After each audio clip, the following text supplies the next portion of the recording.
Welcome back, comic book collectors and enthusiasts. My name is Brandon. You are watching the Mon-Comics Big Five Live, a monthly show where I go and scour the YouTubes for creators, both new and old, and bring them together and ask them to show 5 books. They can be old books in their collection, their favorites, can be recent pickups, or an amalgamation of both, all in the idea of stoking that comic conversation.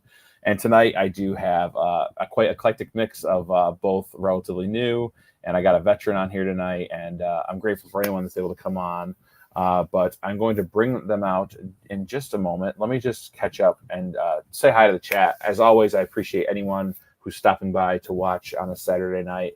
I love it. I love doing this, and I really am appreciative for you guys, and I know my guests appreciate it because it's a chance for everyone to learn and meet new people in the community. So SideQuest Comics, Let's Go Comic Fam, Eric, great guy, great content.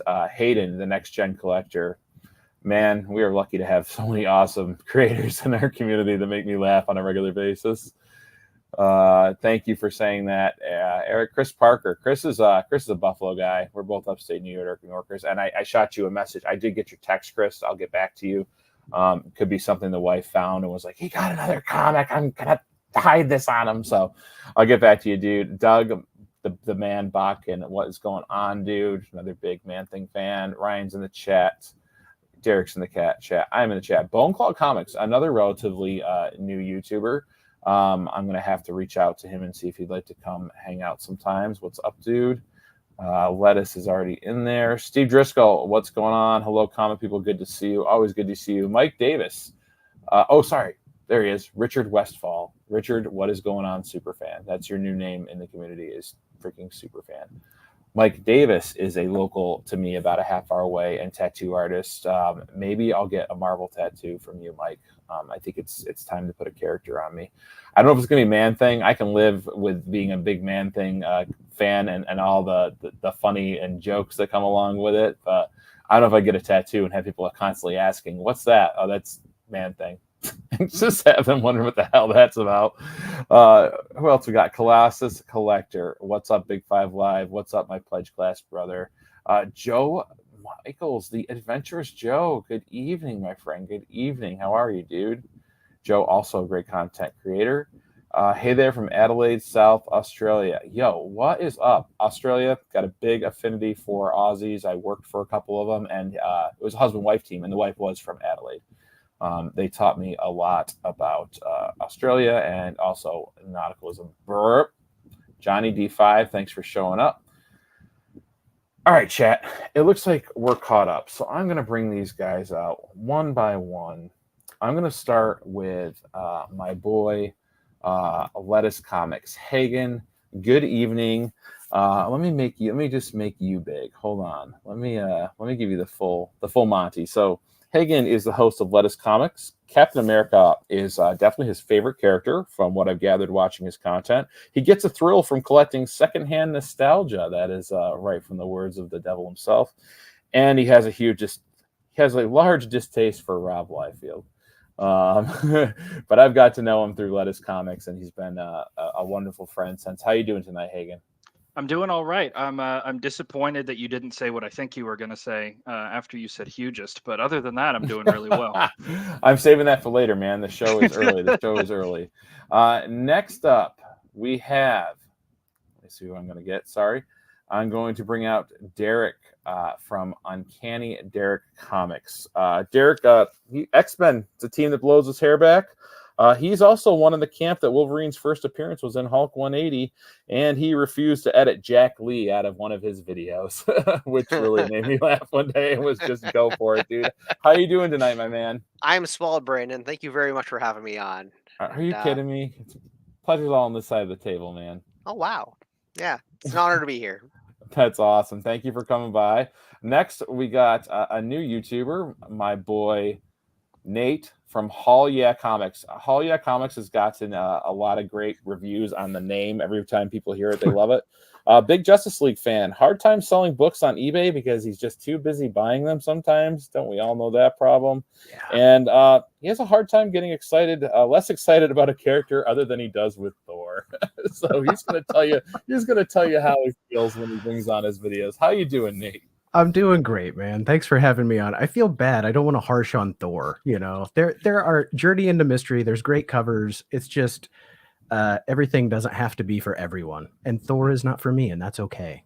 How about pre-Thor Journey into Mystery? What are your thoughts on that stuff? I don't know a lot about it. I'm sure I would dig the hell out of it though, because I mean, the Silver Age is kind of where I'm living right now, and I am probably going to be the rare DC guy in here. I know Derek Lettuce and you know are more Marvel, but yeah, anything Silver Age I'm into, so I would definitely check it out. Nice, I like it. Yeah, it's more monsters, which are right up That's my cool. alley. More Yeah. monsters and weird, crazy stuff. I didn't bring any tonight. I have it up behind me, but let me bring out my last guest for the evening. I got my buddy who I've known for a while now, Ryan from Collecting Casually. Ryan, I actually, before I even started watching YouTube, I was watching Ryan's videos. He had a great storage unit find where he found New Mutants 98 in there, and he had to work for it. He had to dig through a lot of comics. He once mistook Superman for a Spider-Man on the back of a comic book cover. Do you remember that video, Ryan? I don't know. That was your very first video, my friend. I love going back on people's very first videos. Sucker for comic book collections he can buy in a cooler. This man will not pass them up. And you know, don't be fooled. If you sell him a Swamp Thing #1, you better know what you got, because he probably won't give it back to you, and he shouldn't. That's right. No, Ryan, I first started watching Ryan's channel, and I was just taken aback with his beautiful editing, music. The very first video, how he showed led into his YouTube and his collecting, it was very great. Him and I have an affinity for the Marvel cards too, from back in the day. It was kind of like our starter drug. So let me bring everyone back to the stage. Whoops, what is going on here with my freaking Lettuce? Where'd you go? All right, cool. There we go. So welcome, guys. How's everyone doing this evening? Doing great. Marvelous. We're ready to talk some comics. Yo, Derek, are you? I know you're not in the U.S. Where are you, man? I'm in Ontario, Canada. What's the weather like in Ontario, Canada right now? It is very humid and hot. I would tell you the temperature, but you guys are probably all used to Fahrenheit and not Celsius, because America, right? So, yeah, it's hot. It's probably the same as what you're experiencing right now. Maybe me, but Ryan, what state are you in? I'm right in the middle of the U.S. in Kansas, and it's currently 93, feels like 101, and we're supposed to hit 103 on Monday. So, yeah, just a sweltering, humid heat. And what time is it there? Is it 7? It's 8 o'clock. 8? Yep. 8 o'clock at night, and that's the temps you're working with. I'll complain no more. That's just crazy. I don't think I'll ever get used to it. And now, Nate, what state are you in, dude? I am in Indiana. Oh, you're a Hoosier. That's right. I am a Hoosier. Whatever that means, because I don't ask anyone here. Nobody knows. But yeah, it's hot here too, man. It's 98 degrees. Those are freedom units for Derek. And is that a band? I don't know. Is it 98 degrees a band? Band? It is. But yeah, it was 98 and humid today, and it's cooled off some. It's not too bad. All right, Hagen, what's it going down in South Carolina, man? Yeah, well, it is 98 degrees here, and for the Canadian inclined, that is 36.6 degrees Celsius. I don't have a conversion table right in the next tab. I just knew that. But it's 36.6 degrees. I think the humidity's somewhere sitting around like 94, 95. And I did yard work yesterday, and I'm pretty sure that I ruined a set of clothes. So it's always fun down here. Sick man. I'm a pretty big guy. I'm 6'3", like 270. Me and hot weather don't mix too well. I'm more of a fall, and I actually don't mind the winters here. It's easier to get warmer by putting layers on. You start taking more clothes off in public, and cops come. It's not really cool all the time. So yeah, I don't know how you do it. I'm going to take out a second mortgage so that I can pay for my AC, but it's all fine. It sucks. Well, welcome guys to the Big Five Live. As you know, before I invited you, or when I invited you on, I asked everyone to have 5 books ready to show. I I think it was a good idea going with 5 books now, because every time I reach out to people, like throughout, like, telling them about the show, what time it's going to be, getting them, the thumbnail, people are always like, man, I'm having a hard time choosing 5 books. And I think I want to put you through that, because then everyone who watches this and me getting to know you guys, those 5 books you're picking, are going to mean something to you. So I think it's a fun experiment. And also tonight, guys, I was in Big Lots today. I don't know if you guys have Big Lots where you are. It's a very cheap store, but they do have a toy section. And I brought my daughter there today because she got 5 stickers on the board and was a very good girl, and we rewarded her with a toy. And I'm looking through there, and I turn around from, to whatever section I was in, and on the top shelf, I see this figure. And like Doc Brown falling off the toilet, hitting his head, and having the vision of the flux capacitor, I was like, this is how I'm going to do a giveaway, because I couldn't believe this is here. So every month I'm now going to do a giveaway. You guys are in the inaugural class. I'm just going to do like a hashtag something at the end of the show in the chat. But I found this at Big Lots, and there was more characters. I'm going to wait. No one's going to be buying these. I guarantee I'm the only person buying them, because I live in a small town in the middle of nowhere. But I'm going to be giving away a Psycho Man action figure. Nice. Yeah, that's the good stuff right there. Right. Dude, this is pretty nice. Like, What? Shiny. He's got his control box on him. For anyone in the chat uninitiated, Psycho Man had a control box that was portable, and he could tap into your emotions. So it says fear, doubt, and hate. And that's how he'd mess with you. And he even has it here with him. They had other obscure villains and a couple heroes, but I was like, I'll start with this one because, first appearance was Fantastic Four Annual 5 for this guy. And it was discounted for a reason, Richard. It's not discounted yet. The full price is on it. And I don't even care because, this is just, I love action figures too. I know Ryan's an action figure guy.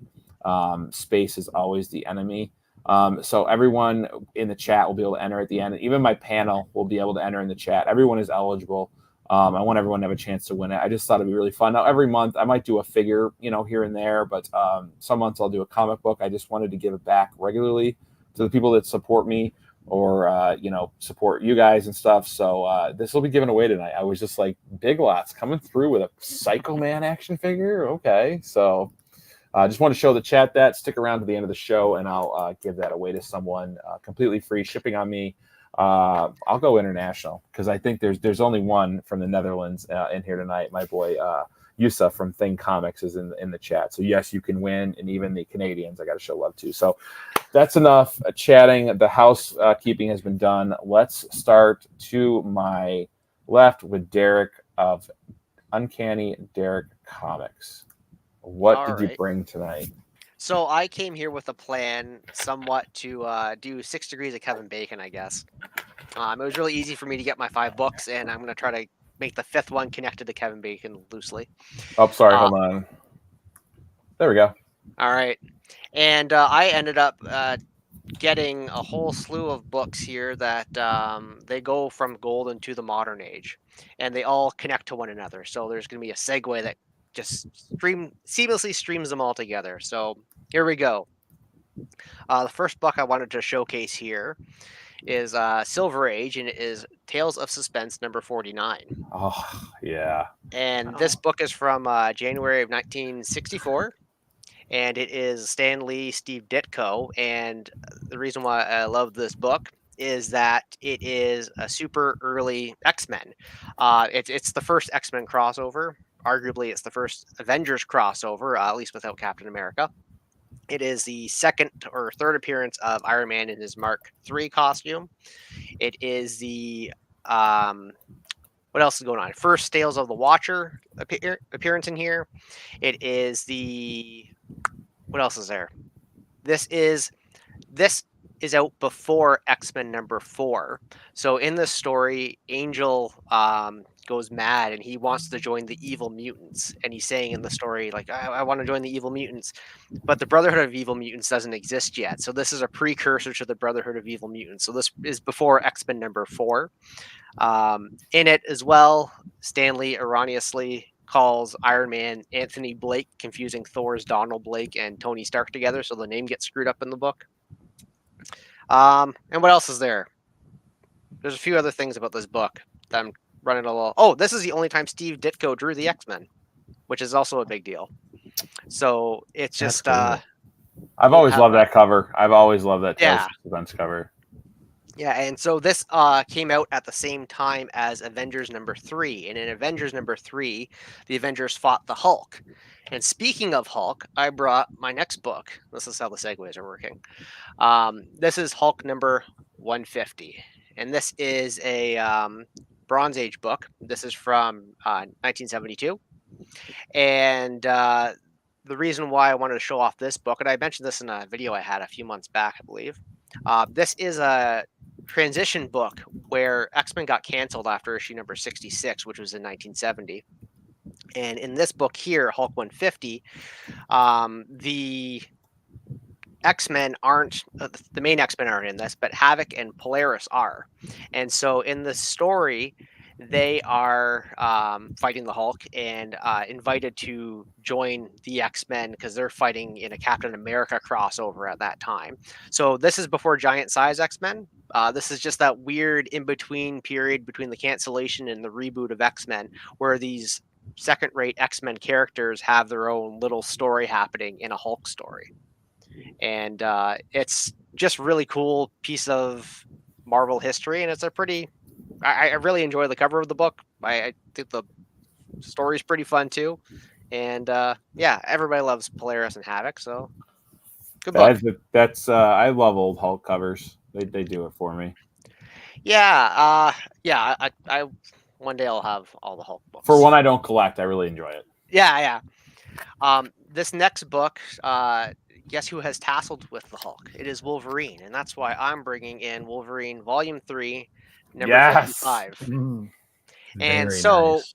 This is this book here. It has the death of Sabretooth in it after he killed Farrell in the previous issue. And this book is an homage, obviously, to Crime Suspense Stories number 22, which is by EC Comics. This is the classic decapitated cover back in the 50s. The cover for this book, and I'm going to probably spark some debate. I don't know. This is by Greg Land. I don't like Greg Land. I don't like his artwork. I think he's a tracer. I don't like anything he's doing, and I hate that I had to buy X-Men books that involved Greg Land. But this was 2007 before he really got on the X books and before he got really, really bad. So at least I have this. But yeah, what are your guys' thoughts on Greg Land? I feel you on the tracing. I'm not a big fan either. Yeah, I'm sure this is a face from something else he's drawn, but oh well.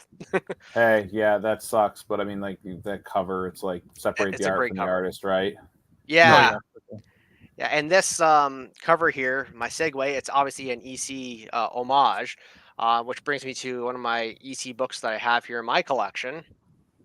This is by one of my favorite Golden Age artists. This is The Vault of Horror, number 31.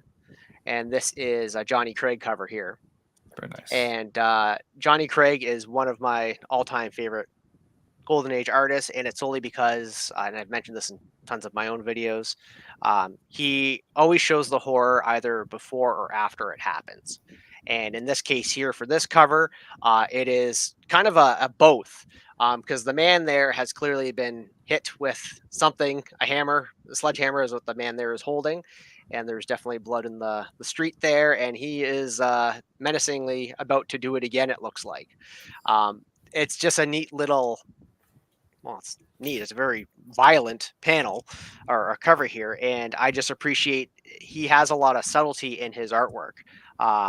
And obviously he went on to, as we mentioned in your recent video there, Brandon, he did a lot of Daredevil ink or Iron Man inking.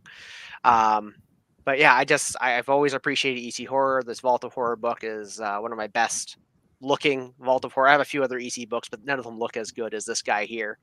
And yeah, I could hold this book up for the next 20 minutes or so. That's a great book. It's funny, like when you mentioned about Johnny Craig inking that Iron Man I got from Sophie the other day, it's funny because through me picking up, I used to have Crime Suspense Stories #9, and that's how I got introduced to Johnny Craig, and also fell in love with him. Then picked up some Iron Man books, and I'm doing research for my channel, and Johnny Craig's name pops up, and I'm like, okay, here we go. The connection from the Golden to the Silver Age. You know, I love seeing these people like him and Wallace Wood transcending ages to create two very different things. Yeah, love it. And they're two very different artists too. Like to see, like I can pick out a Wally Wood and a Johnny Craig cover. Heck yeah, man! They just have such defined styles, and both. It's interesting. They both started doing superhero books at the same time. I saw you had that Daredevil, that Machine Man. That's a Wally Wood cover, is it not? Yeah. Yeah, it's great stuff. Yeah. Sorry, continue. I get sidetracked. That's all right. Me too. So my final book. That was obviously one of my more violent covers, and Tomb of Terror 15 is considered one of the most violent covers. That's the exploding face cover, but it's not one of my grails. I did pick up one of my Golden Age grails right here recently, and it is a Tomb of Terror book. It is actually Tomb of Terror number 13, and this is by Lee Elias, who did the exploding face cover for 15 and the choking skeleton one on 16. This is from January of 1954. And the reason why I love this book is I am obviously a fan of horror, but I also am a fan of science fiction.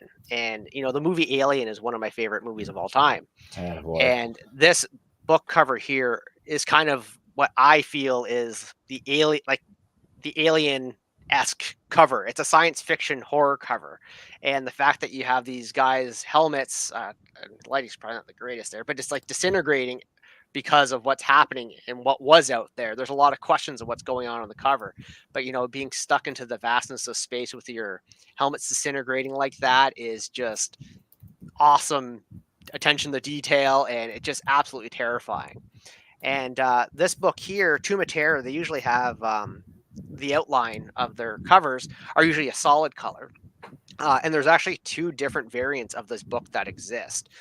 There is one that is the solid color, and the one that I'm holding here in my hands that have these interesting zebra stripes going on.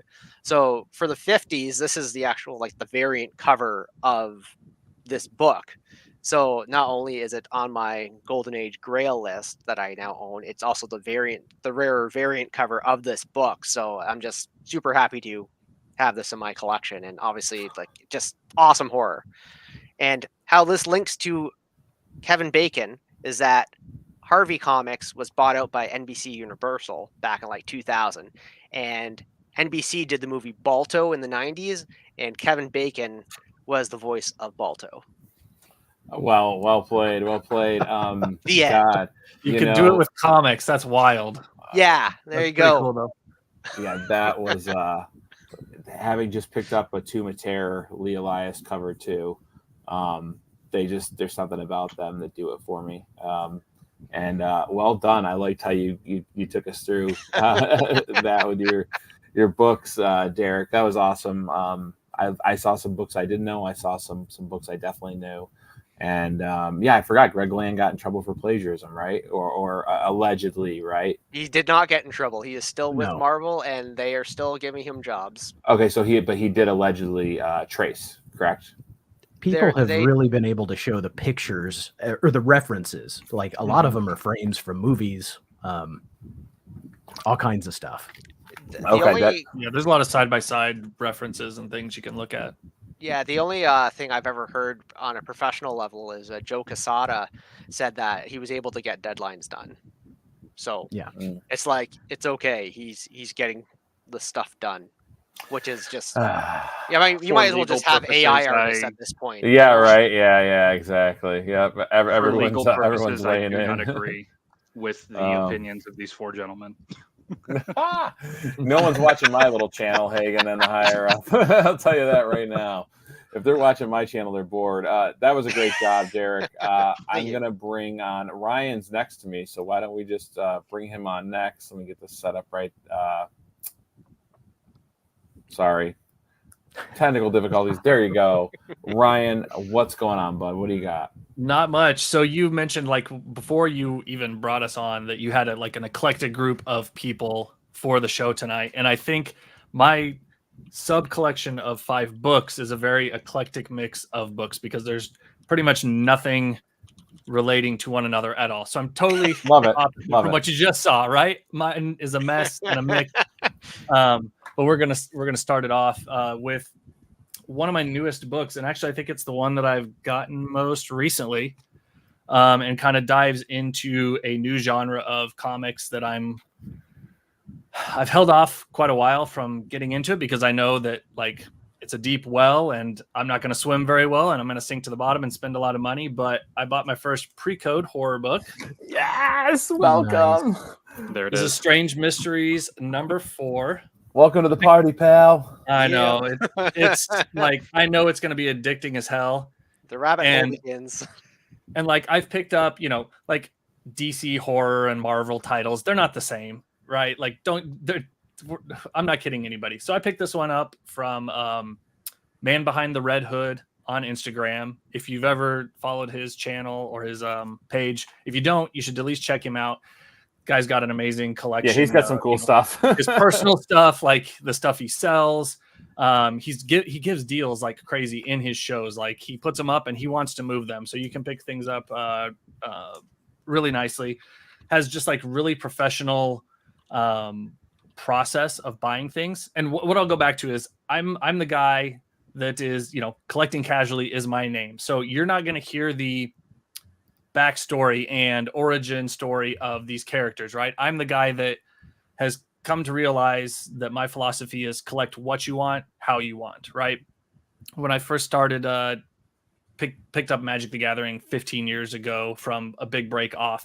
I bought a collection from a guy. Sorry, this is my backstory for comics.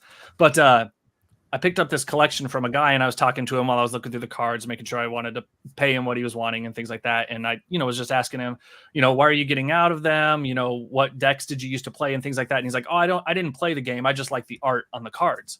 And I was like, it blew my mind. I was like, this guy bought these cards. There's a whole game to play with these cards. You only bought them for the art. And I just couldn't understand his viewpoint of that hobby back then. But now I've come to the realization, and since I've picked comics back up over the last few years, that now I'm kind of that guy.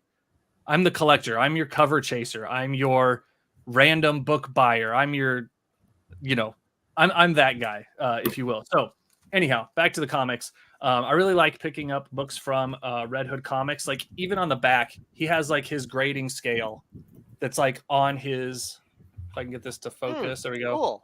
Right. So it's got all his info and kind of his estimated grade of the book, ships it in a Mylar. Really nice. So super excited to like start my pre-code horror journey.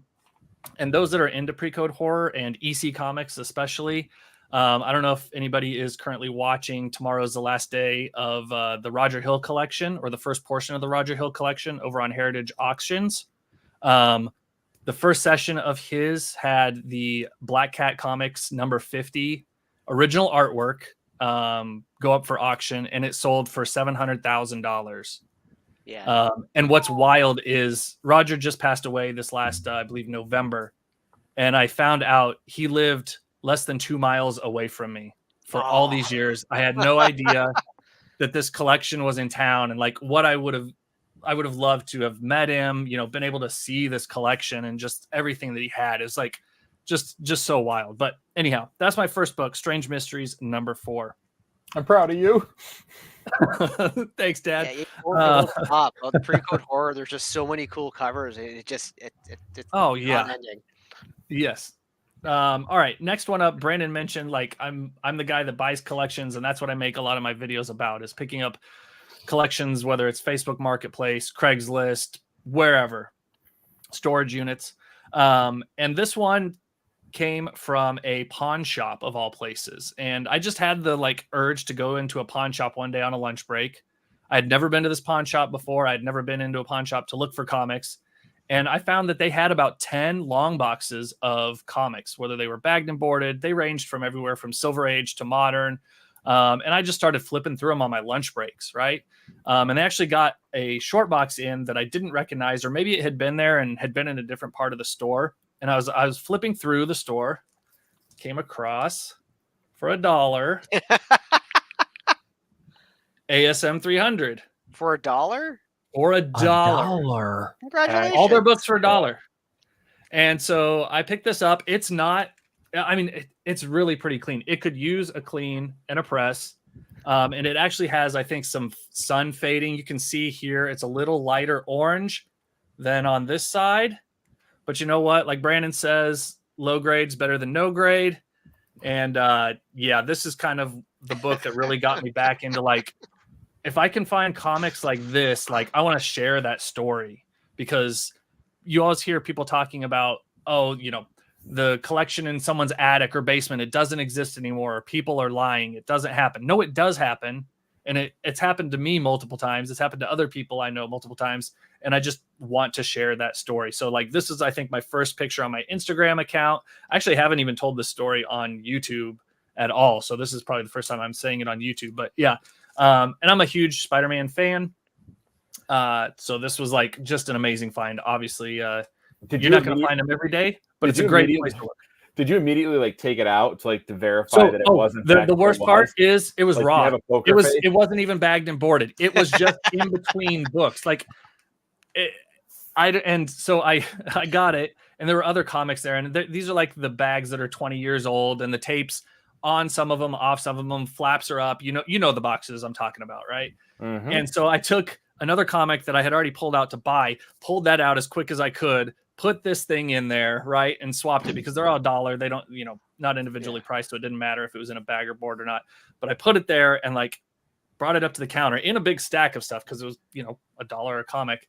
And I'm just like watching them carefully count them off, and they're comics at a pawn shop, so they don't care about them. But I was like, watched it go by, and I was like, okay, they like, it's not like they're, bending the thing around. So yeah, epic score. For sure, Christopher. I see that chat up there right now. So, dude, you were like that. That story reminds me of, because I watch obviously a lot of Disney with my kids. Toy Story, I think 2, where the guy's at the garage sale and he finds the Woody. Yeah, and if you notice, he picks up some other toys and shit and stuffs them on his. And one thing he picks up is like a high heel shoe and like some like random stuff. He's like, "How much for all this junk?" Let me just mix it in here. Just these comics for the kids. Well played. Yeah, for the kids. Well played, dude. That's hilarious. So it's at some point I do plan to get it clean and pressed. I have the tools for cleaning and pressing, but I'm a serial hobbyist, and so at some point I'll learn to do it, but I'm not going to start with this book. Anyhow, we'll get there at some point. Let us know when you find an Action 1 in a McDonald's parking lot, okay? Yeah. I'll let you know. I got to look under the dumpster, of course. So obviously, that's where one that's leaking. Yeah, hot garbage juice. All right, next book. Secret sauce. Exactly. I saw this book, and I've seen it above Brandon's head. And so with the collections that I do buy, I buy the collections to fund the hobby, right? And I think that's a lot of people's goals, is to buy the collection, keep the books you want, and try and get rid of the others, whether it's eBay, selling them at a garage sale, whatever it is. So I've got a little booth at a local antique mall where I sell, books anywhere from like $1 to $5. That's like the range of books that I'm typically selling. But I also check out the other booths that are there. And one day I came across in another booth for a really nice price. And the reason it's priced so well is because it's missing the centerfold. But like, this is the most iconic cover. This is probably my favorite Silver Age cover for sure, but this may be my favorite comic book cover ever. Silver Age for me too, man. Yeah, so, second appearance of Silver Surfer, first cover of Galactus. Like, I just since a kid, when I was like early collecting as a child, and I used to live up in the Minneapolis, St. Paul suburbs. We had this shop, a chain of shops up there called Schinders, and they sold like comic books and trading cards. And it was an amazing place as a kid. But back then it's like, I'm here to buy a pack of Magic cards or maybe some Marvel trading cards, like Brandon mentioned. And you'd see these books and you knew they were expensive, but I picked this one up. It's missing, like I said, the centerfold, and I even it had some really bad chipping, and I've kept those pieces in a little trading card sleeve in the back, just because I didn't want to lose them, right? They were part of the comic, and they just kind of flaked off when I was moving them over to the Mylar. But this is just such an iconic book. I don't care that it's missing the center. I'm never getting rid of it. It's mine forever. So Just a really special book there that I didn't ever think I would own or wouldn't own for the price I paid. I think I paid like $120 for it, maybe, which is just awesome. Super excited to have that in the collection. You having those little pieces there remind me of like when they sold the Action Comics 1, just the one from the Action Comics 1. Have you seen that? Yeah, that's Yep. You're gonna sell those little bits later on. Yeah, I was like, I could throw these away, or no, I'm gonna keep them with the book as long as I can. It just didn't feel right to throw those little pieces out that had chipped off. This next one isn't a comic per se, more of a magazine, but still comic related. And I was gonna use this last. But I really, my grail is over here, and so we'll use that as last. But this one, I actually paired up with Brandon back on Free Comic Book Day. He mentioned that Joe Jusko was going to be at a local shop of his signing autographs, and Brandon reached out to see if I had some Marvel Masterpieces cards that I could hook him up with. And he said he would, get a couple cards signed for me, or if I had anything else I wanted signed. So I had picked up this Savage Sword of Conan a while back and decided to ship this over to Brandon to get it signed by Joe. So he placed it, thankfully, right here in this blank empty space. And so I've always been a Joe Jusko fan ever since I saw his trading cards back in the early 90s with that first set of Marvel Masterpieces. Fell in love with his work. Love this cover. Just, Conan's chilling out in the tavern with the ladies. And I think Brandon's got a pretty cool story to go with this, because Joe told him about how this cover was actually modified for the magazine. Is that right? Yep. And he had the original, just happened to have the original on his phone. And the difference was that I think she didn't have like a skirt. Correct. It was covering her butt. It was right, so it was more exposed. Yeah. So he showed Brandon that, which was just kind of a cool anecdotal piece to the story. Another piece where like this magazine isn't in great shape, but I found it one time, at a show or something, had to pick it up, knew I had it in the collection, and it was definitely the one that I wanted to get signed. But he also got a couple cards for me signed. So first up was this She-Hulk from 93 Marvel Masterpieces. Deadpool from the same set. Spider-Man 2099. Heck yeah. It's and cards again. Domino. And I have a bunch of these cards that I picked up at a local show probably 10 years ago. It was like a whole set of the first Marvel Masterpieces, and more than half of them were signed by Joe Jusko already. And I picked up that whole carton of cards for $20. Like that was the steal of the day or of the year, right? Like that's an amazing find. So super thankful to Brandon for getting that one signed for me. I appreciate that. And I was happy to help you out as well and get some of that stuff signed. Do you have, I'm going to have to buy some more off you if you have more Marvel Masterpiece cards, because Jusko's going to be at Terrificon and I want to see him. That's true. He was a very nice guy. Super cool to talk to. Talking about how I think it was 104 cards maybe, and they gave him 3 months. And which is insane. He basically didn't sleep, and they asked him to do another one, like the second or third. He was like, "No, I can't put myself through that again." Banged them out for the quality they are. It's just mind blowing. Yep. All right. Last up, but certainly not least, this was my grail for the longest time, and still probably is. If you've watched my channel at all, I've had a couple themes go through there as far as favorite artists and things like that. And this one may feel like, hype train, riding the coattails of everybody else and things like that. But I've been a big fan for multiple years of Dave Stevens and Planet Comics #1. Nice. This is my 8.5 I picked up last summer or this fall. Last summer, maybe. I don't remember. But I picked this one up off of eBay, and I got a heck of a deal on it. And I have no idea why this is an 8.5. I need to have a couple people look at it, but I can't find a single thing wrong with it other than possibly the bottom staple looks like it might have a little bit of rust on it. But other than that, like it's the cleanest comic I have in my collection. I'm obviously biased because it's my grail, but I'm just a huge Dave Stevens fan. I just got this t-shirt the other day.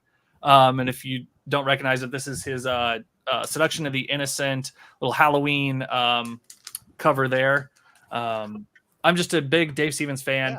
Have been adding those comics to my collection for the last 3 years or so. Obviously, they've gone up in price and popularity over the last 6 to 9 months, especially with that Dave Stevens documentary on Amazon and online.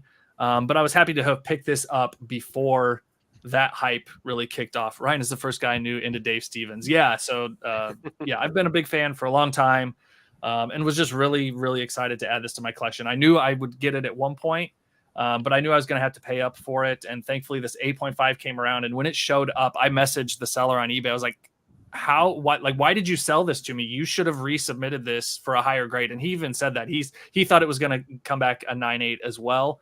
But I think he just didn't want to go through the process and risk, so he sold it on eBay. So What does the grader's note say? I haven't even looked, and I should. Right, I don't have access to them, but I definitely need to look and see what they say. What is the shirt behind you? Just the cover for that comic? It is, yeah, for Seduction of the Innocent, right? The 3D Seduction of the Innocent. So it glows in the dark, which is really awesome. The moon does behind her, so that's where she's with the. Let me just Yeah, I was just gonna say, just show it to me. So while you show that, I don't collect Dave Stevens. I appreciate the artist he is, and but I'll tell you what, as a Halloween fan, if I'm gonna buy one of his books, that's gonna be the one, because he definitely was a prolific artist, and obviously, Rocketeer, like Doug's saying, right? I finally watched that movie a month or so ago, and it's pretty campy, but it was entertaining. I really enjoyed watching it. Nazis and jetpacks. Yeah, I think everyone grew up with it. Maybe on this panel, or I don't know. I'm just assuming everyone's age, but yeah, that was an early comic book movie too. Absolutely. Some of those early movies we got, and Dave Stevens made that happen. So, Ryan, well done. I'm so proud of you for jumping into the pre-code horror. Yeah, I'm excited. It's funny. I showed up. I had gotten a pre-code and done a video on it a week or two ago, and somebody commented and was like, well, there's pre-code horror that are, that are the grails, and that's what everyone knows. And there's just pre-code with a bunch of random covers. And I'm like, okay, here's my thing. If it's pre-code and it's got a vampire, it's got a zombie, it's got violence depicted, I don't care if it's a famous cover. That's a piece of history to me.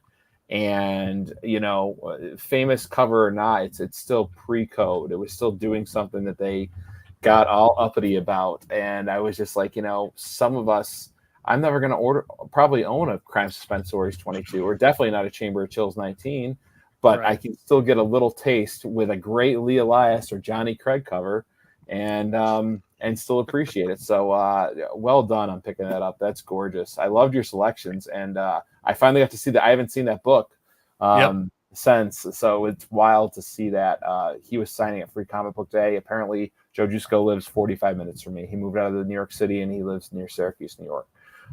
So I can't wait to see him in Terrificon. He was you just hear about meeting creators, and you always want it to be that experience, and he made it that experience. It was awesome. Let's switch over to DC most likely for a minute. I'm bringing on Nate. I'm going to put us all, sorry about that. Man, I'm having technical difficulties. I haven't even had anything to drink tonight either. This is crazy. I am sober. So Nate, what'd you bring, dude? You know what? Big surprise. I did bring pretty much all Silver Age DC, and some independent stuff, because that's the majority of my collection. So I'm going to start. I call myself a smalls collector. I don't chase big keys. I don't own a single slab. It's, yet. I'm sure I will, because eventually you go down every rabbit hole in this hobby. But this one I did chase down, and this is a really good example, in my opinion, of you buy the book, not the condition. So this one's in, I would say, good minus type condition. It looks better than it is. This is Metamorpho #1. It's not his first appearance. I do now have his second appearance, thanks to a trade I made with Hagen, Next Gen Collector. But this one I tracked down, and I got it for a really good price. I love Metamorpho because he's if you tell somebody what a superhero is, he is the antithesis of that. He looks really weird. He's yeah, half the time he doesn't want to be a hero. He just kind of wants to he wants to be with his girlfriend, and her dad keeps him apart. And there's a reanimated caveman in here. It's wacky Silver Age stuff. And if you don't know his powers, like he can use any element that exists. He's Metamorpho the Element Man, and he can change his body and use those elements. So Affleck was the bomb in Phantom, Joe. Tell me I'm wrong. He was. So that's my first book. Like I said, I tracked this down for a good price. So then I love Silver Age DC for a lot of reasons. One of those reasons is I like it when it's campy, like when there's a lot of silliness. And so this one here, it has that. There's a lot of things about this one that made me pick it. So this is Green Lantern number 43. I loved it because, and these are two characters I love. I love Green Lantern. I love the Flash. And in this one, it's the first appearance of Major Disaster, who is he shows up a lot in the Giffen DeMatteis run of Justice League as kind of, as a failure of a villain. And he kind of is a failure in this one as well. This was a really fun read. In it, the both Hal Jordan and Barry Allen, their girlfriends, find out their secret identities. Barry gets charged up with Green Lantern energy and gets to fly around and do things. Major Disaster gets killed at the end. Spoiler, he comes back. He got better. But it's so wacky. And then at the end, Green Lantern even says something about how corny it is that he has to use his ring to get everybody to correct everybody's memory so that nobody remembers what their secret identities were. So this was hijinks, and I love DC's Silver Age hijinks. So there's that one. The next one, also Silver Age DC. The other thing I love is, and it's just weird, but I track down covers where people's bodies get transformed either horrifically or hilariously. So I love like fat covers, especially. This is not that. This one I just got in a trade with Hagen, the Next Gen Collector. So speaking of flea market finds, it wasn't Amazing Spider-Man 300, but I found a first appearance of Carnage for $2. So I paid double what Ryan did. And I was contacted by a lot of, it was in one of my last videos. I was contacted by a lot of people, but Hagen was first. And so he and I worked out a trade, and this is just amazing. So this is Brave and the Bold, number 80, Neil Adams cover, Neil Adams interior, Batman and the Creeper, and it's the first appearance of the Hell Grammite. And he is, sorry, it's got a lot of glare on it, but he is horrific. And Neil Adams, Creeper, there was no way I wasn't going to get this. Like, even if the trade didn't work out, knowing that this existed, I had to have it. And there he is. Thank you, Hagen. So this is the one I picked. I got other ones too. And this was a blast to read, and this was a great get for me. And I just freaking love that. Isn't that cool? Book. All the arm, like the backwards fist coming down. I would have to. Matt likes comics. I have to agree. That's an underappreciated. I used to have a lot of like Neil Adams Batman from that run and that era, but I either traded or sold just because I didn't go down that hole. But man, if I don't see a monster turning from a human, that's great. Yeah, I had never seen this book before. I've seen this character, oddly enough, like in a couple of, I think he was in a Justice League Unlimited in the background or something. But yeah, I'd never seen this cover before, and having seen it, there was no way it wasn't going to be mine at some point. So this was sooner rather than later. And so that's what I'll show for Silver Age DC. And then the next two, this one, this is from my personal collection. This one's not a pickup. But the story with this one is that my biggest collecting regret is back in the 90s, I had, I want to say like issues 1 through 10 of the Teenage Mutant Ninja Turtles, 1, 2, 3, and 4. I sold as a bundle to somebody, and I got good 90s prices for it. But it's like, when you think about what those would be worth today, it's like literally heartbreaking. I'll probably never replace those. This one, I also tried to sell with that same collection, and he didn't want it because it's a second print. and this is Teenage Mutant Ninja Turtles #4, and this is the second printing. And if you are of a certain age and remember playing the 8-bit Nintendo game, this is the cover. And so it's a it's a wraparound. Hardest freaking game ever. Oh, yeah. Miserable, right? But we all remember this. Like, this is what you saw in the video rental store, or if you went to buy it. And I God, we're old. Those damn Every mines day. you had to The say, mines. God. Oh, the underwater electric seaweed. That, Good night. The worst. It was fun to drive So- around in that turtle mobile, though. Come on, it was great. It was. Yeah. It absolutely was. So it cracks me up that in the 90s, a second print was like nobody wanted to touch it. And, you know, this book has quite a bit of value and it's in good shape now. And I wouldn't part with it for anything. It looks beautiful. Yeah. It's in really good condition. I've only read it a couple of times because I actually have plenty of reprints that I can read. But I did flip through it when I took it out of the package here. It's still, you know, a lot of nostalgia in here. And I just love black and white 80s independent books. Speaking of, so my last book, and this was a personal grail for me for a while, and I just picked this up this year. I saw it I went to the Indiana Comic-Con. I asked a vendor, hey, you know, do you have this particular book? And he goes digging for it, and he wanted $80 some for it, and it wasn't in very good shape. I got this, and it's in better shape. So this is Flaming Carrot, issue #1. And this is from 1984, Bob Burden. I freaking love this book. I mean, I have every collected edition that they've put out. I have everything. I'm pretty sure that Image put out when Image and Dark Horse picked it up.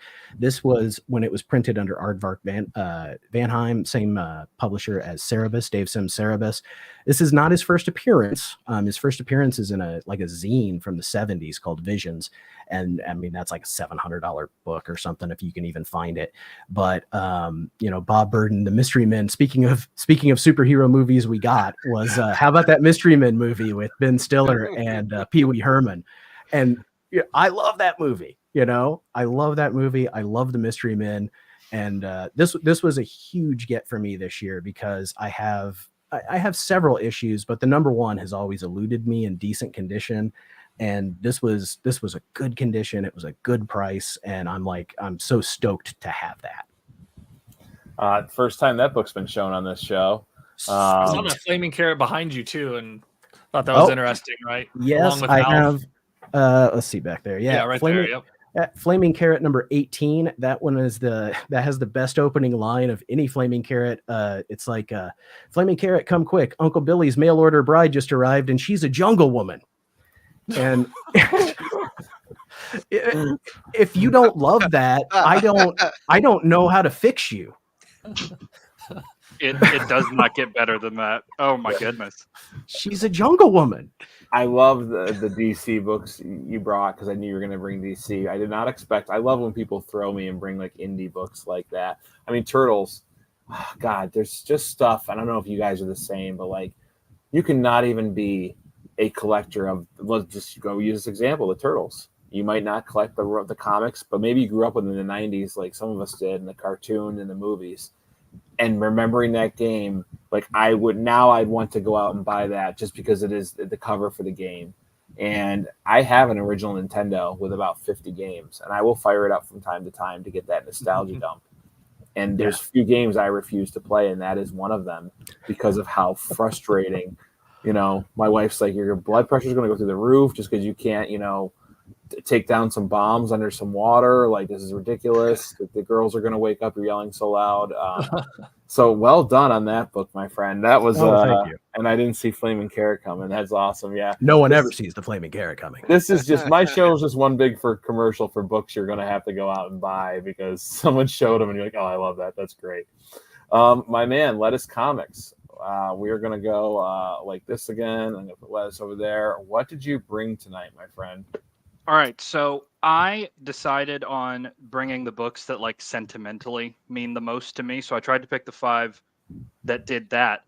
But in looking at this pile while you guys are going through your books, I realized that I have to make an apology, which is you guys seem to have like made your collections have some sort of variety. And I did not do that at all. You could clearly see the bottom row of this wall up here. I definitely have a favorite character. He's been my favorite character since I was a kid. So naturally, all the books that I have that mean the most to me center around this character because I was a hyper-focusing little kid. So if you don't like Captain America, that's fine. Be sure to like the stream on your way out. Subscribe to all these other guys. It's really, really nice having you with us. For those of you that are staying, I'm going to start by breaking the rules because I have 2 books in my first slot. Well, that was nice having Hagen on. This is not Vietnam, Hagen. There are rules. Okay. I had to, Hagen. You're low key so funny, and I'm just gonna be funny right out. So keep going. So I'm actually looking at these, and there is only one book that I've gotten in the last 10 years here. Any good cap starting points? I will message you later. But what I've got is these. These are the first 2 books that I'm going to show off. These are the New Avengers, Letters Home, and another issue of the New Avengers. I don't know what issue number these are. How can I put my head to where I'm just going to stand behind this? Okay. It's whatever you want to do. You're doing great, pal. These books were sent to me by my dad. He was in the military overseas in the late 2000 aughts. I don't know what that is in Celsius, but I hope you can convert that for yourself.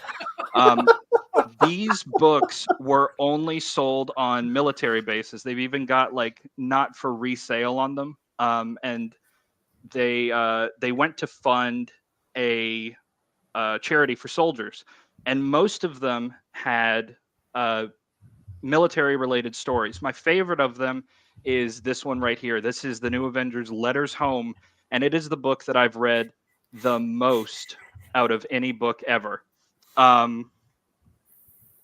It has Silver Surfer and Punisher and Captain America, and they're all trying to fix a military satellite that some D-list group of supervillains is trying to take down so that military communications can get through and so that soldiers can get their letters home. Does that make sense? Does the title make sense now? Yes. And they each write letters to their families, and it's just a really touching story, and it was really nice to read when my dad sent it to me. And so these are, I have 3 Housefire books. These are 1 and 2 on that list. Like if I can only save 2 comic books out of my collection, it's going to be these. Because, I mean, if you're lucky, they're 50-cent books. You can find these in 50-cent dollar bins, quarter bins all the time. But these are irreplaceable to me. They are, they do not have a value. So these would be the ones that made it out of my house if something horrible were to happen. So I had to show those off. And that's the first time I've ever shown them off. So that's cool. The next one is this. This is my copy of Captain America number 100.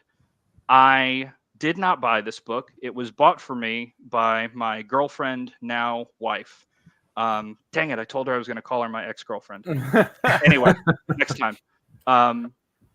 We were walking in a Second and Charles, and I saw this book for like $150, something like that. And I was a high school kid flipping burgers for gas money and didn't have the money to pay for it.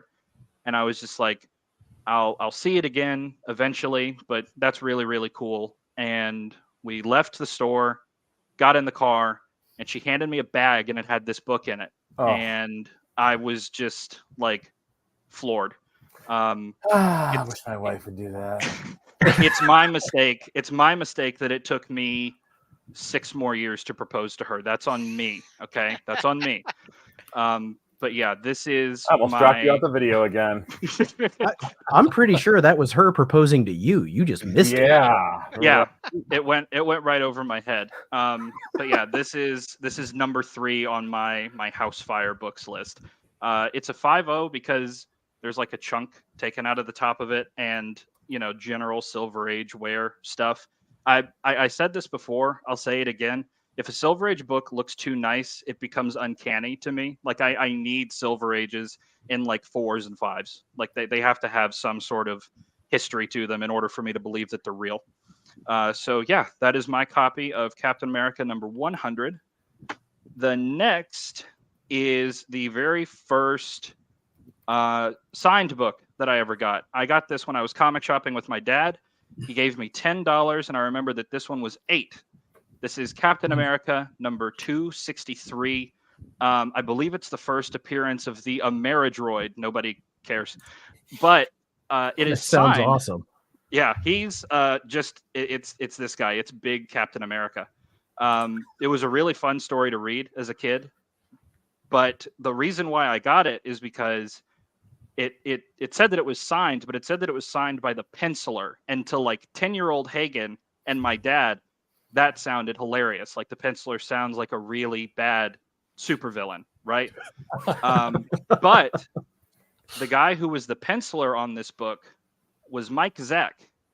And I didn't realize that until much, much later. So the very first signature that I got was Mike Zeck.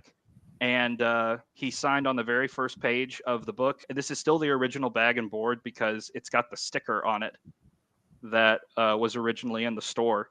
And I kept it in a bag and board. Like I'm not going to get this verified or anything because I don't care enough to do that. And then I would never be able to see the signature, which completely defeats the purpose to me.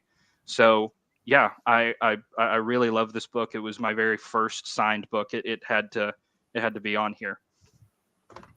The first Silver Age Captain America book that I got in probably early high school. I found this at Second and Charles for $4. I'm going to say $4. And it is this. This is Captain America number 109. And it should be worth much more than $4. The reason why it's not is because some kid was about to cut Captain America out and then didn't. And some dad used this as a coaster. I didn't even realize that it had been cut out until I got home. I didn't care, but I didn't realize that it had been cut out till I got home because if you've seen the original cover of this, it's all newsprint. And so it looks fine to me. And I got to read it, which was super cool.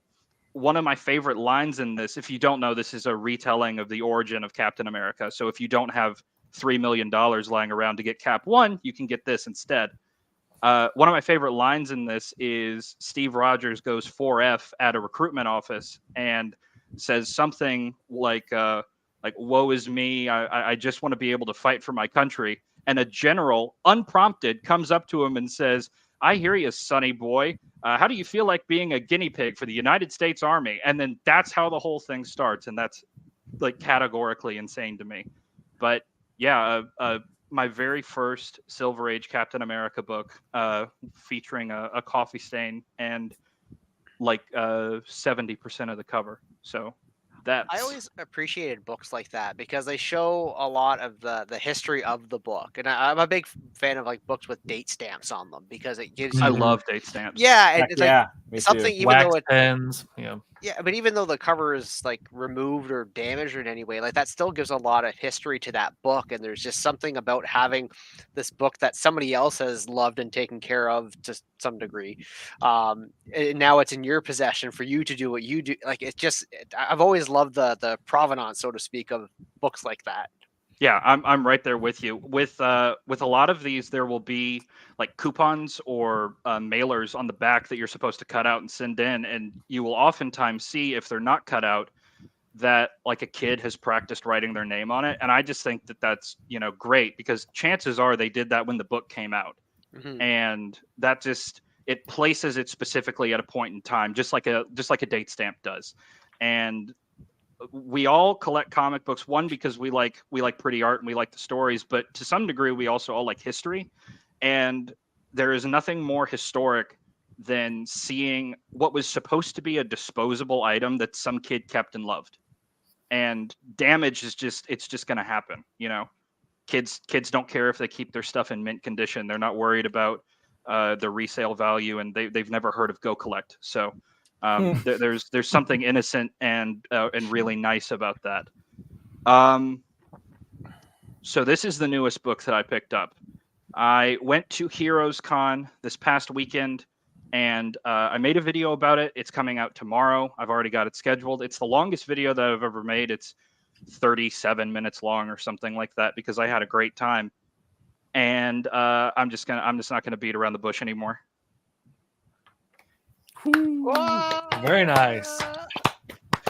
So I didn't think I was going to be able to own this book. And somehow I was able to, squirrel away enough money, and I was able to do it. M.O.N.Comics is in the chat. I saw him at the show, and I right after I bought this, and I was like, hey man, I know we just met, but I have to show you this. Like I'm losing my mind over this right now. I'm gonna see my wife in 5 minutes. She's not gonna give a shit, so I gotta show someone. Exactly, right? Like, it's gonna take me a week for this video to get out. I have to, somebody please adjust my trousers right now. I got this at like I said, at Heroes Con, and I was looking around the con, and when you go to conventions and look for things like this, vendors tend to bring like nice high grade stuff, 3.5s, 5s, but I'm a very casual collector. I'm not collecting casually, link in the description, but I am a very casual collector. And so I don't really care about like the high gradeness of a book. Like we were just talking about, I love books that have history. And so there was one guy that was offering a 3.5 for like 2,300, something like that. And I was like, no, thank you. Somebody had a golden age or a golden record reprint for 500. And I was like, that's cool. I'll come back to you. Was that graded the 3.5? Yes, it was. Okay. Continue. Sorry. No, you're fine. Somebody had a golden age reprint or golden record reprint. And I had no intention of going back to him. If I'm going to spend $500 on a comic book, it's gonna be the actual book, So I came up to this guy, and you can see the sticker. It's a $600 sticker, and I sent pictures of it to Jeff from Comic Spa, and was like, "Hey, do you think that you could do anything with this? Do you think that this is a good deal?" And he and I talked for a little bit, but the first thing that he said is that it's been well loved, and it has been. Like the bottom of it is, it's got color breaks. There are like little tears in it. Submariner's face is torn, which is convenient because he's probably my least favorite main superhero. It's just like a generally worn book. But the thing that I really like about it is this corner down here is worn. And I think the reason for that is it's worn if you read it like that. So to me, this means that like some kid owned this book forever, threw it in a shoebox, read the crap out of it, and now it's in my hands. The sticker price was $600. I was flipping through it. The guy, without me asking, came up to me and was like, "It says 600. I'll do 5." But just so you know, there are a bunch of other people out there, or there are a couple other people out there that I've given that same offer to, and they said that they would be back later today. And I told them, well, tell them that I'm sorry. And then I gave him the money and picked up some other stuff from him. And I walked out with this in my bag. So you guys are getting a preview of like my next video. I've looked at this book. I got it a week ago. I've probably looked at it for a combined 8 hours. Like I've put in a shift just staring at this book. I have it on my desk next to me. I will set it down, go off and do something, and then come back and pick it up and look at it, and then set it back down, and then go hang out with my wife and say, "Honey, I'll be right back." And then I come back and look at it. I'm just so happy. So I got the exclusive on this then. You gave me the exclusive? You did. You got the scoop. Congratulations, Lois. Well, I'm going to hook up with you later, Ken. So, Clark, that is gorgeous. I always like, especially low grade, like if the colors look great and the colors look awesome on that. Like, yeah, that's the thing. I told you guys earlier that the secret to showing off comic books on YouTube is to get a $30 no brand webcam from China. And that's what I've done.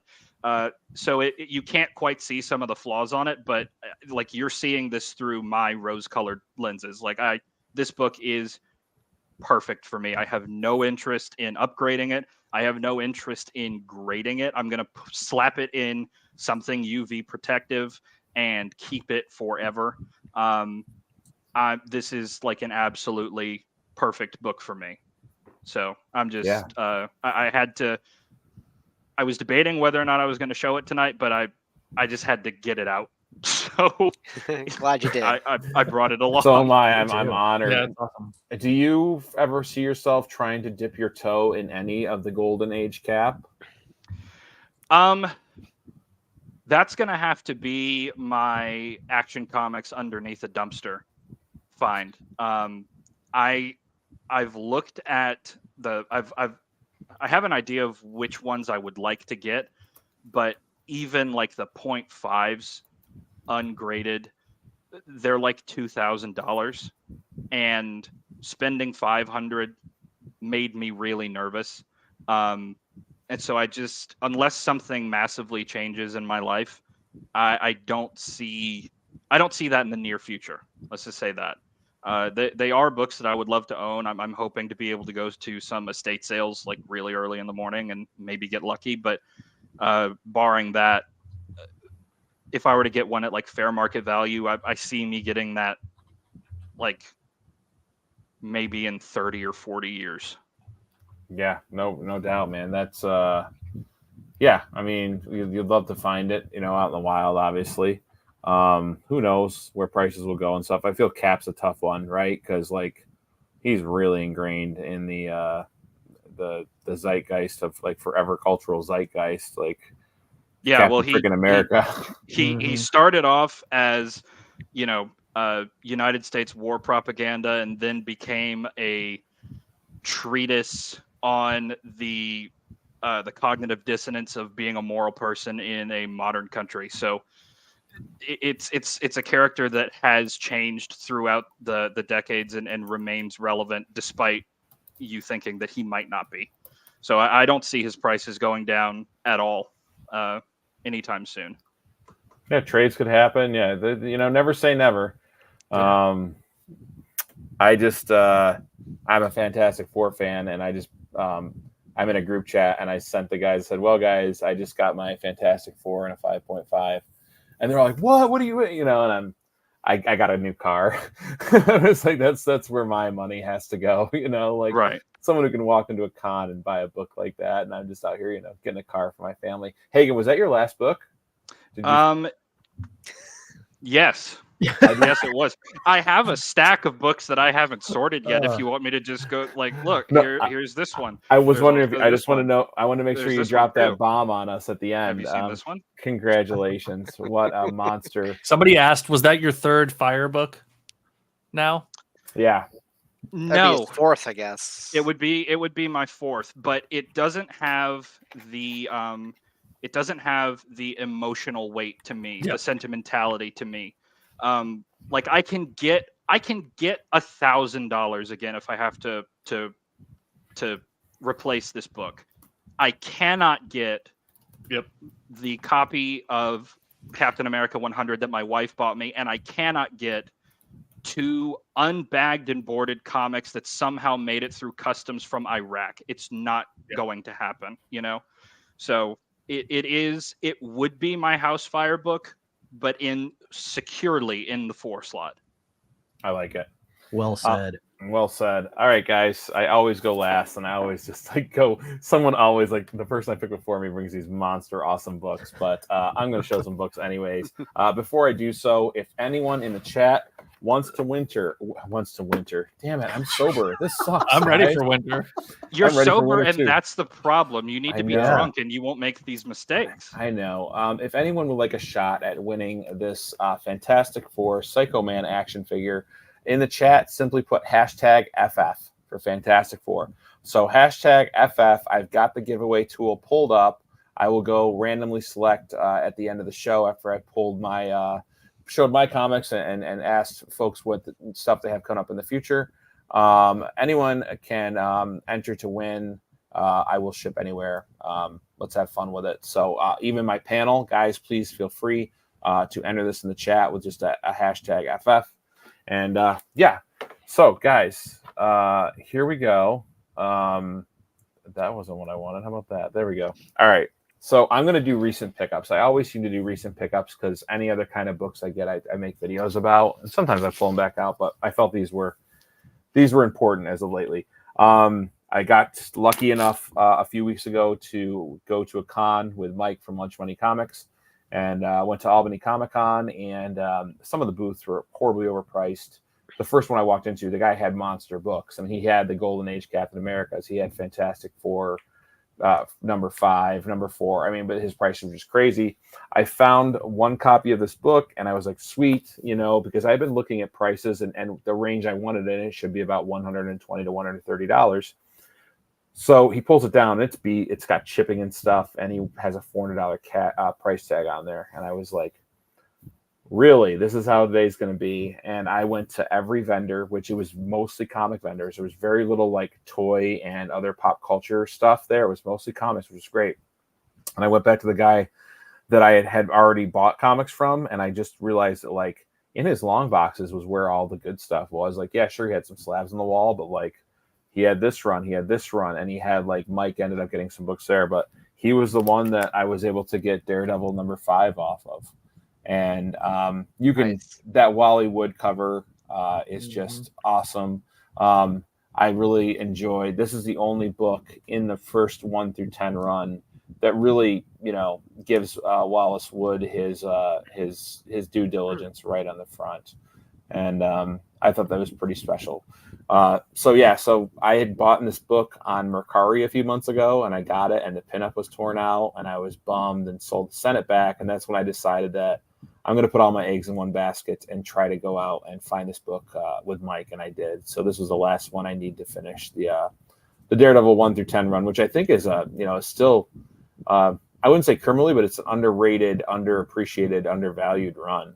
100%. For Silver Age, the big ones, Daredevil 1, and even those prices have come down. 7's probably the next biggest one with his costume change. I mean, the rest of the books weren't crazy, so it was fun to put this run together. But Daredevil number 5 was the first book I wanted to show. Now this next book, I know Derek owns his first appearance, and it's on my hit list. I'm like 99.9% sure you own this, because I think I saw it in your video. But this is Strange Tales 87. It's the second appearance of Grog. Derek, do you have 83? Yes, I do. so 83 is the first appearance of Grog, and This is his second appearance, or 83. And I've always been a fan of the monsters, and I was like, oh man, Fin Fang Foom prototypes, and I'm trying to collect the Marvel dragons now. Nice. That I found, yeah. So I need to get that 83, but this was also bought out at Albany Comic Con, so very awesome. I was very happy to get this. It's a lower grade, but it looks great from here, And so great. That stuff. first Fin Fang Foom, though, like that first appearance is ridiculously expensive. I lucked out when I got my copy. I see it there. Yeah, I lucked out and got it from Joe from 360 Comics. It's a 1.5.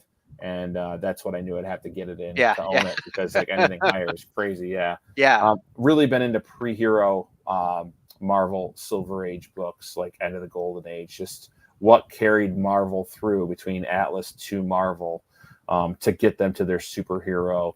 I believe this was August of 61. So it's a couple months before the Fantastic Four even came out. So this still I find intriguing for the history of comics. Again, like just kind of like for Hagen's, rose-colored lens that we're looking at his book.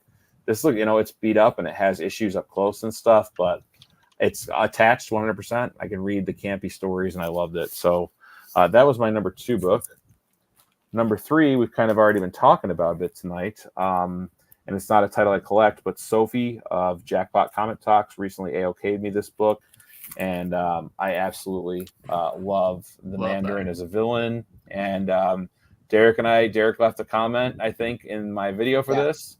And I had known too, and I couldn't wait to connect with him tonight. But Johnny Craig Johnny Yeah. Craig inked this of pre-code horror fame. So again, I love the transcendence of you had Wally Wood and Johnny Craig in the golden age doing prolific work, and then they transcend right into the silver age. And all of a sudden, Johnny Craig's inking on Iron Man, and Wally Wood's drawing Daredevil and changing his costume up. So I just really love that history connection, seeing them through the ages.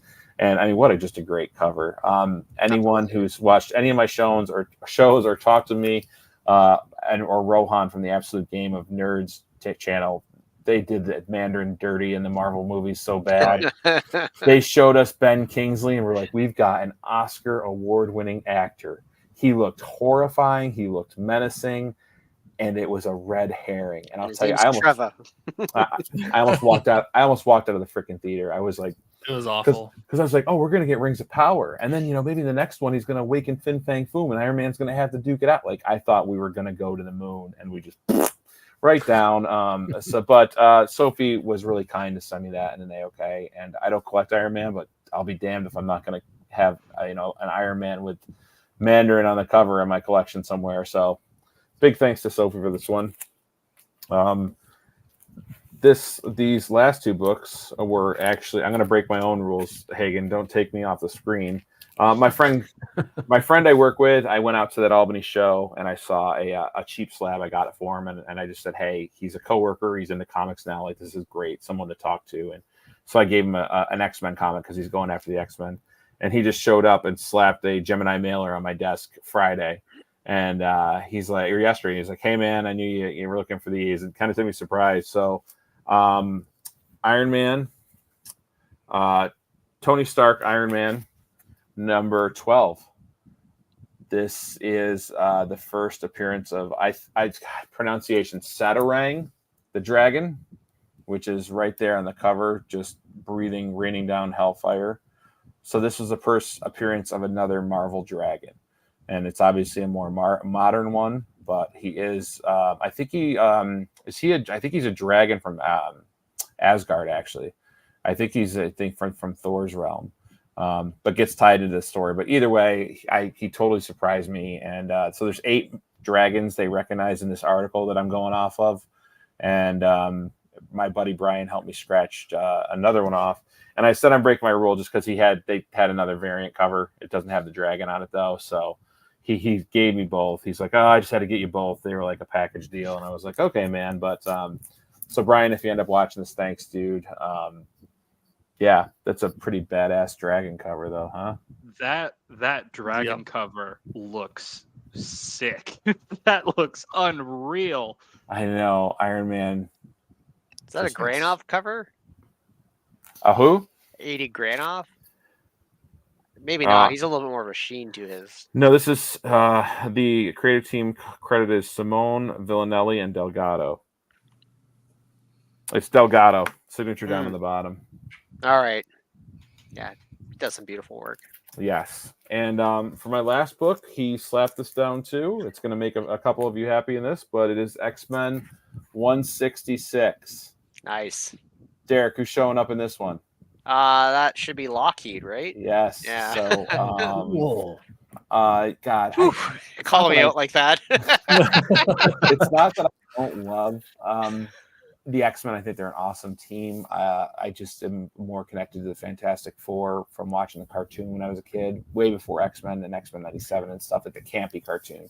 And them being like the catalyst for Marvel. Again, being a big history and comic buff. But yeah, I knew Colossus Collector would get a kick out of this, that I have an X-Men book in my presence. So now I think I only lack 3 or 4 of the dragons, and I'm just going to wait for Terrificon. I said I was going to try to not buy any more before Terrificon, and then my buddy Brian surprised me with these. So that X-Men books, Paul Smith art, like that is he's an criminally underrated artist on the series there. And I think it's a great cover. Took off just after John Byrne, and his is like, yeah, that's some good artwork in there. Yeah. Is that one of the Brood aliens? Yeah, the X-Men are with the Brood, and that's where Lockheed shows up for the first time. Right. These always remind me of the creatures from the Contra game that were on the packaging. Yeah, sure. Yeah. I'm sure they're influenced. Yes, for some reason. So those are my books, guys. I had to go after an Avengers 4, so I think I did okay. Guys, thanks so much for coming on tonight. Again, anyone, I'm going to give everyone, their spotlight so they can tell me what's going on with their channels. But anyone in the chat that still wants to enter the giveaway for Fantastic Four Psycho Man sent to them on me, just hashtag FF, and I'll draw it in a minute. But Derek, what's going on with your channel soon, man? What do you have coming up?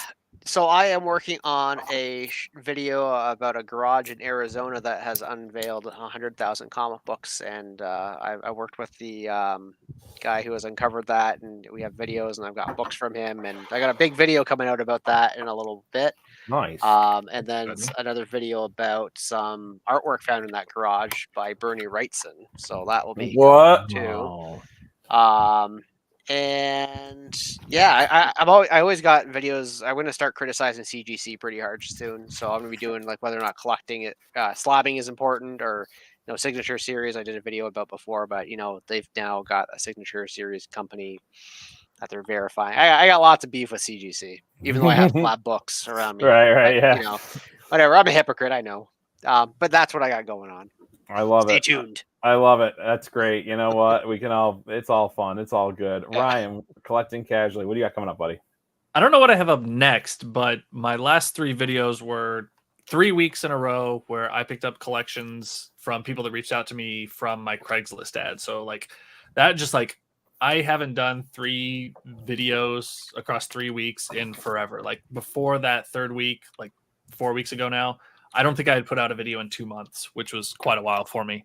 So that kind of took the piss out of me, right? 3 in a row. So I'm trying to figure out exactly what's next. You mentioned my storage unit video where I'd gotten some comics. I actually bought another unit last weekend or 2 weekends ago that had some comics in it. Not exactly what I thought it might be, so it was kind of a downer. So yeah, I don't know. I've got some things up my sleeve. Just got to find the time and energy to get them done. That's awesome, Ryan. I have been watching your latest pickup videos, and I was on the back end of that one pickup where have they reached out about the Man-Thing issue and the Dazzler #1? No, hell no. Their first appearance. Sorry, X-Men. Sorry, God, I'm about to X-Men 130 and about to get crucified in the chat by the X-Men collectors. That 130, that's a heartbreaker, man. It is. Yeah, it stunk, but the rest of the books were still great, but whether it was intentional or not, like me reaching out to them and them just ghosting me gets you right in the feels, right? You know what? I mean, it's unfortunately part of that game. Yeah, yep, absolutely. But I like just celebrating the moments where you win, and luckily that's thankfully that's more often than those situations. My man, Lettuce Comics, the low key funniest guy I know. What do you got coming up, buddy?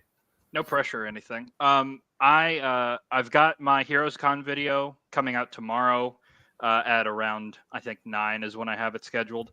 And I'm going to be refilling my war chest as far as comic book purchasing goes. So I think the next video that I'm going to do is going to be pieces of media that I love that are not comic books, but that comic book lovers should read or watch. Because I got a piece from Comic Geek Collectibles, which I saw on your channel, Mon, and I commissioned a piece from him, and it looks great, and I want to talk about it. And I also want to tell you guys about my favorite story ever written. It's John Boyce's 17,776, if you are aware of him. So that's going to be coming out. After that, I don't know. I sort of do this week by week where if something piques my interest or I get the idea to do something, or I go out to my comic book store and find cool stuff, I make a video about it. So I never really know what's coming up next.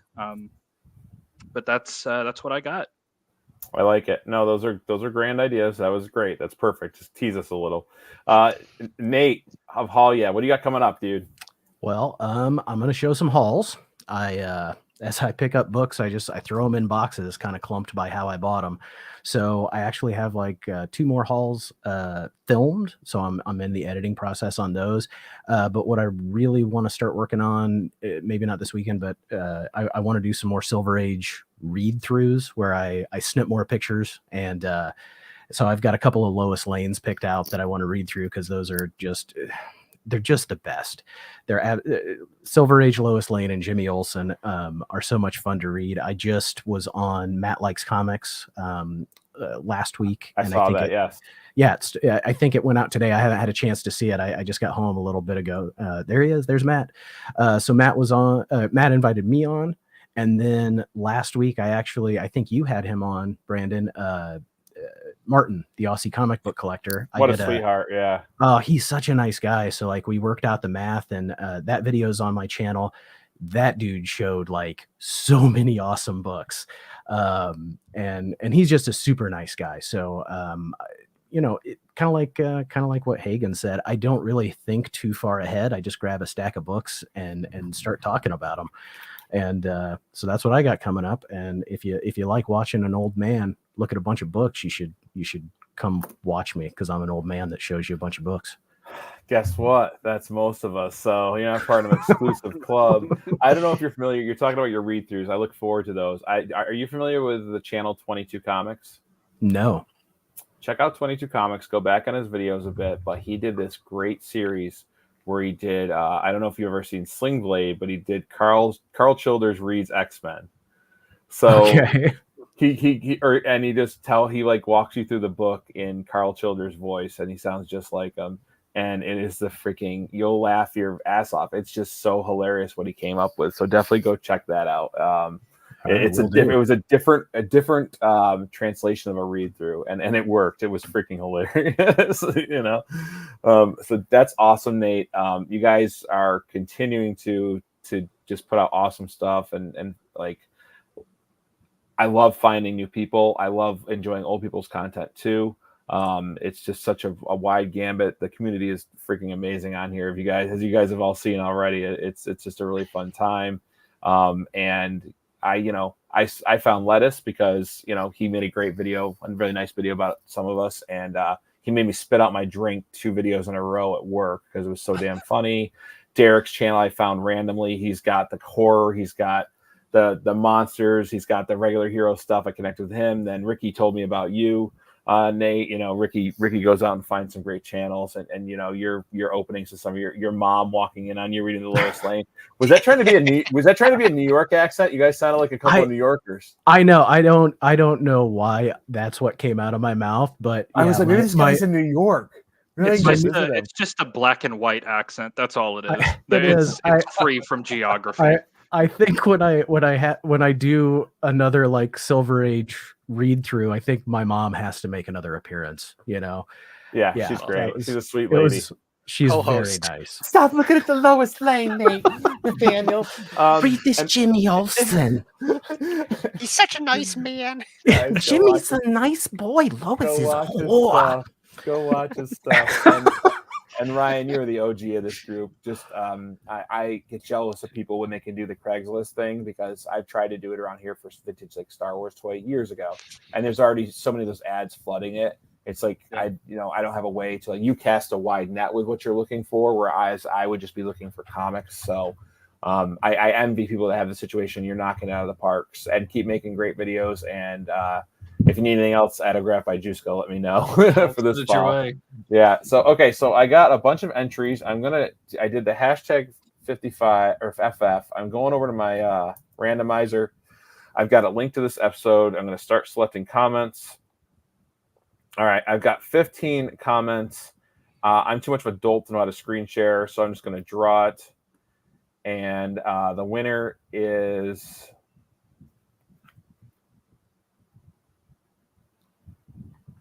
Bruce Lee. Is Bruce Lee still in the chat? I think he's dead. Yeah, I know. Yeah. To be honest with you, I don't think he's around. Bruce Lee was in the chat and entered. If he could just say that he's still here, need to be present to win, so I can communicate. But guys, you guys showed some fire books tonight. It's much appreciated. We always say, like, a lot of my friends I've gotten to become on YouTube, just friends outside, we always say the real fruits of this is getting to do live streams with people. Like, all the hard work you put in to connect to people that are like you, this is the point it comes back. Like, you get to finally talk to some people from the community and show books. That's a great thing. What's Bruce Lee's favorite drink? We have 24 people watching. Bruce Lee, are you here, or should I draw this again?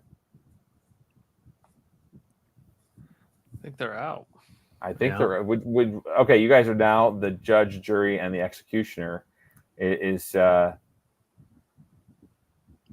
out or what? He's out. He's out. Do it. Get him out.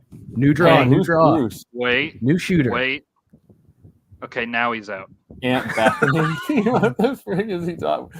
You talking Now about he's Christmas vacation? All right. I'm just gonna redraw. All right. Bruce Lee again. What? Someone who's in the chat. No, it takes that name out. Bone Claws Comics. Yeah. Yes. Yay. Bone Claw. Bone Claws Comics. I took a picture. We got it there. That's awesome. Congratulations, Bone Claw. I'll reach out to you on Instagram and get your shipping address, and get this out to you. I'm gonna say this really quick. Bone Claws has a great comic book channel. I met him at Heroes Con. He's a really sweet dude. He talks about stuff that he loves. One of his most recent videos is him talking about like a dollar book that is his Housefire book. He's just got a channel that I love. Anybody that's watching, please go check him out. He's like criminally undersubbed right now, and he's already great, and he's only going to get better. So please go check out Bone Claws Comics. Yeah, I he will popped up second in my that. feed. He popped up in my Just hit that feed, and he was subscribe wonderful. He was wonderful. So yeah, great community, guys. Thanks so much for coming on tonight. I really appreciate you giving me your time. As we get older in life, we realize that time is probably our most precious commodity. And so for you guys to give up an hour late on a Saturday night, I truly appreciate it. Thank you to the chat coming and hanging out.